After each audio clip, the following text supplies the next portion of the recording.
Coworker gave me an edible and it took me to the emergency room. So I'll try to keep this as short as possible. I've always wanted to try pot, and I have a coworker who works part-time at a dispensary, and he said he would bring me some marijuana to try sometime. I live in California, so I know it's legal, but I don't go to the dispensary because my wife thinks weed is terrible for you and she doesn't want me using it. My coworker came into work today with some brownies he had made at home and offered me one. I ask him if there's any weed in them, and he says no. I grab one and begin to pound it down with my coffee, except I notice it tastes a bit funny. I ask about the flavor, and he says it's made from all organic, different from typical brownies, and laughs it off. Being the dumbass that I am, I shrug it off and continue through my workday. 30 minutes go by, and my heart rate just spikes randomly, and I start sweating bullets. I start to breathe manually, and I freak the screw out. I have no idea what's going on, and I end up asking my boss to call an ambulance. I end up getting picked up and taken to the hospital, and the paramedics are asking me questions on how I'm feeling, if I took anything, etc. I tell them I didn't take anything, and they tell me I was having an anxiety attack. I get to the hospital, and my coworker texts me saying he put marijuana in the brownies and thought it would be funny to see me high at work.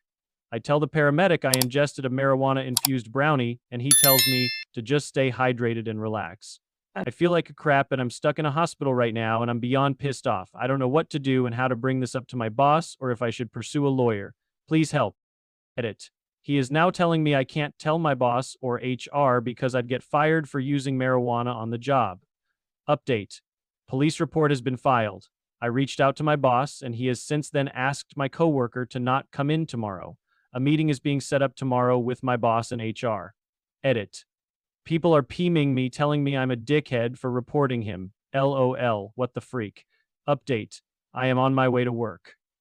Police report has been filed. LOL, what the freak. Update. I am on my way to work. I'll let you guys know what's going to happen. Update 1. I've been getting a lot of PMs requesting an update about my edible situation, and I'm here to post that now. Thanks for everybody's responses on my last thread. I have never had this happen to me, and I'm thankful for everyone's insight on the situation.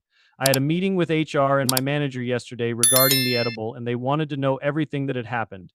I explained everything and what had happened to and from the hospital. My coworker lied and told HR that I knew the brownie had marijuana and I took it to get through the workday. They asked me if this was true, and I told them he was lying. My coworker also told HR I had been asking to try marijuana, and that's true, I did ask to try marijuana, but never on the job or without my consent. HR told me they needed to hear both sides of the story in order to pursue further action. The text message I received in the hospital saved my ass. I showed the text message stating the edible had marijuana and that he thought it would be funny to see me high at work. They requested a copy of the screenshot, and after a few more questions asked me to go home. I have filed for workers' comp, and I'm waiting to hear back from my job regarding this mess and what's going to happen now.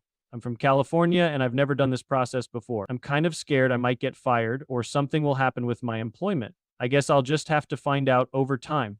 I did notify my boss that the test might not show as positive since I'm not a constant user as advised by Redditors in my last thread. He told me this might be a problem for HR since they will make the final decision on what's going to happen. But he will vouch for me and try to make sure nothing happens with my employment. My coworker is now threatening to sue me if he gets terminated for lying about the edible. Can he even do that? I feel like this whole situation is just getting way out of control. I don't even know what to do. Update.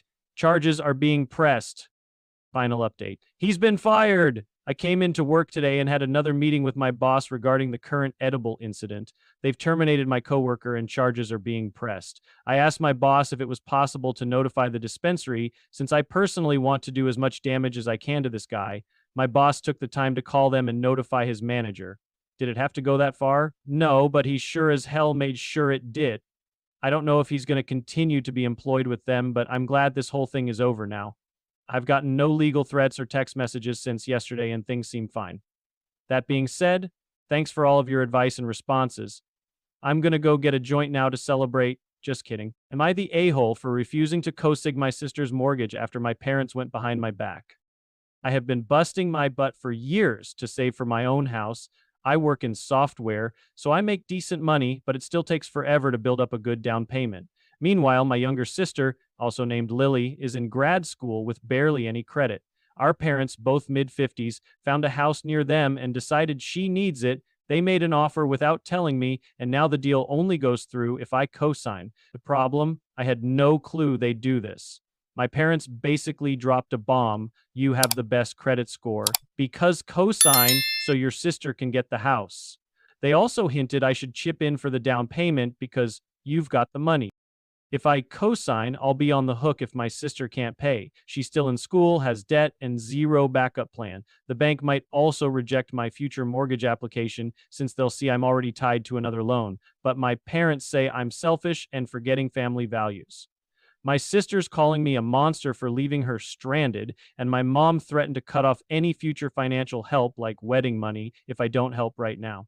Some relatives think it's insane. My parents tried to rope me into this after they already made the offer. Others say I should just do it for the family's sake. I feel guilty, but also mad they put me in this spot. Am I the a-hole for protecting my own finances, or are they wrong for strong-arming me into co-signing a mortgage I never wanted in the first place?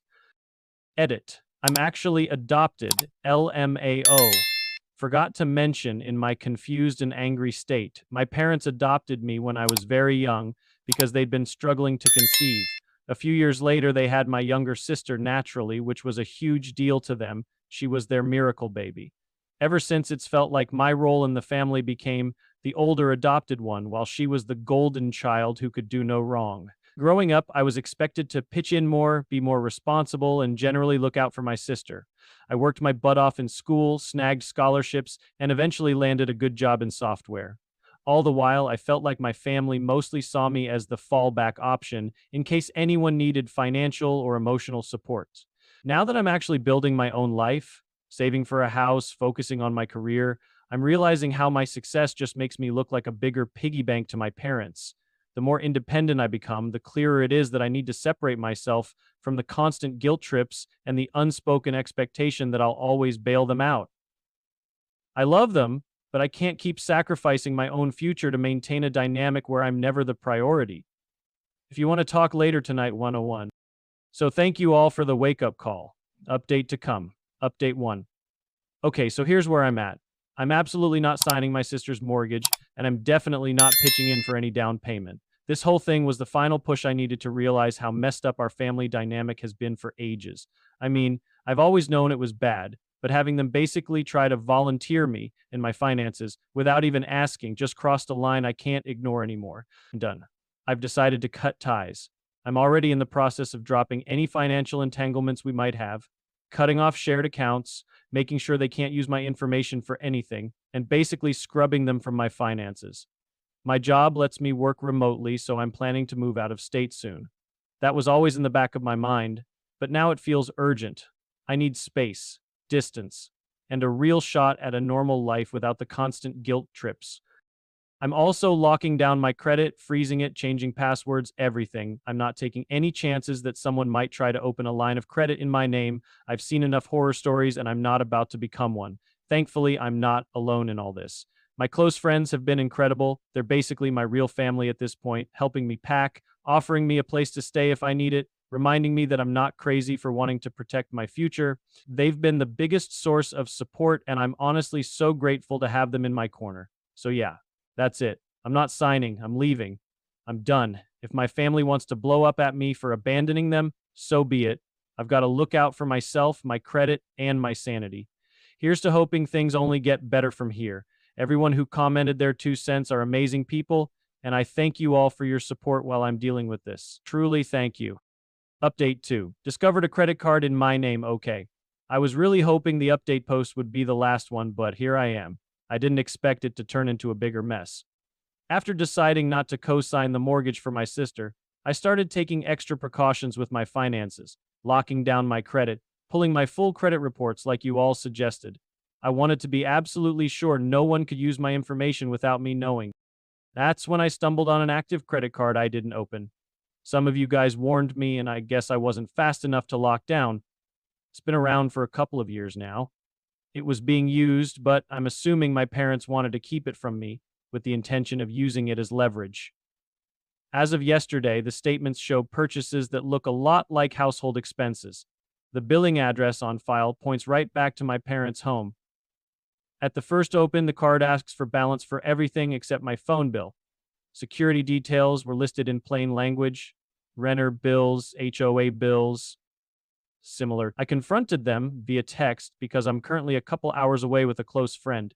They claimed I benefited from these expenses, which doesn't make much sense like how I did because they never helped me with setting up my own apartment.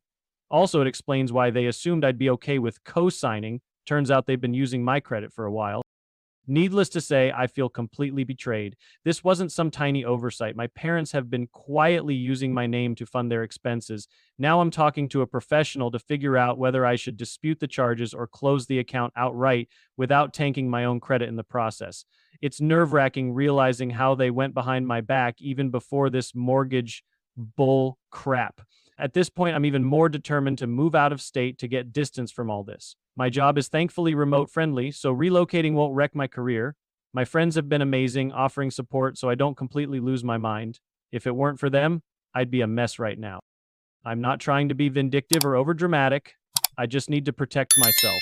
The trust is gone, and I don't see how I can maintain a healthy relationship with people who thought this was okay. It's sad, and I wish it didn't come to this, but I've got to prioritize my own future. I'll let you know if anything else major happens, but for now, I'm focused on fully separating my finances from my family, getting ready to move, and making sure I don't pay the price for something I never agreed to. It's scary, but I'm hoping it'll be worth it to finally have a life and a credit score of my own. Am I the a-hole for refusing to let my sister bring her dog to my house after what happened last time? So here's the deal. I have 30 family gatherings at my house because I have the most space and honestly, I love it. Last year, my sister, 28, insisted on bringing her dog, a large hyperactive golden retriever, to Christmas dinner. I wasn't thrilled about it because I don't have pets and I like keeping my house clean and fur-free, but I thought, okay, it's the holidays. Let's be nice. Fast forward to Christmas Day, and this dog goes absolutely berserk. It knocked over the Christmas tree, chewed up one of the gifts, a handmade scarf from my mom that took her weeks to knit, and somehow managed to jump up on the counter and eat half of the appetizers before we even sat down for dinner. I spent most of the day cleaning up after the dog and barely got to enjoy the holiday. My sister's response? He's just excited. It's Christmas after all. This year I told her no dogs. I was polite but firm, saying we'd love to have her, but the dog needs to stay home. She got super upset, saying her dog is part of the family and it's unfair to exclude him. Now she's threatening not to come at all, and my mom is pressuring me to let the dog come so the family can be together. I told them both that I'm not changing my mind. Now I'm being called selfish and not understanding. My sister is acting like I'm banning her child or something, and I'm starting to second guess myself. Am I the a-hole for putting my foot down? Update. First off, thank you to everyone who offered advice and support on my original post. I was feeling a lot of pressure and was starting to second guess myself, but I really appreciated reading all your comments. To clarify a few things before I get into the update, I don't hate dogs. I grew up with pets, but since moving into my own place, I've chosen not to have any. I also have some health concerns, all of which are unrelated to the dog that's under my apartment. I also have some health concerns associated with food, which make it more difficult for me to handle dogs in an indoor environment. I love my sister, but the last time her dog was at my house, it caused major stress. Update 2. After my original post, I had a long conversation with my sister and mom. My sister kept saying that I was being unfair by not allowing her dog to be part of the family celebrations. She compared it to me banning her child, which I told her was a pretty extreme comparison, considering her dog is over 80 pounds, rambunctious, and wasn't exactly well behaved at my house last year.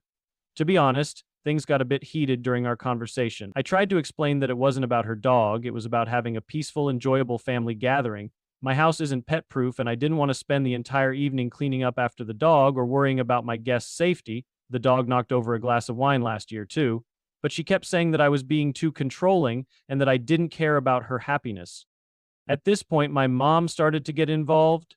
She's been trying to play the family unity card, saying that my sister's dog is like a family member and that we should make exceptions to ensure everyone is happy. I held my ground, and it felt like I was in the middle of a tug of war. The next day, my sister texted me saying she would come if I made the choice to accept the dog as part of the family. Otherwise, she said she'd just skip Christmas dinner altogether. My mom called me in tears, saying I was making the holiday divisive and that I was being difficult. Honestly, at that point, I started feeling like maybe I was being unreasonable, but I stuck to my decision. So here's what happened. My sister showed up without the dog, but she was very upset about it. She barely interacted with anyone at first and spent a lot of time on her phone. It was super awkward. By the end of the night, things had calmed down a little, and we were able to enjoy dinner. But I still feel like the tension is lingering, and I'm honestly wondering if I made the right choice. Some of the comments I received, especially about setting boundaries and considering my own well-being, made me feel better about my decision. But now that it's all over, I can't help but feel guilty for causing this rift. My sister has barely spoken to me since, and my mom is still upset. So, for the final question, did I make the right choice? Was I being unreasonable, or was I just standing up for myself? Thanks again to everyone for your advice.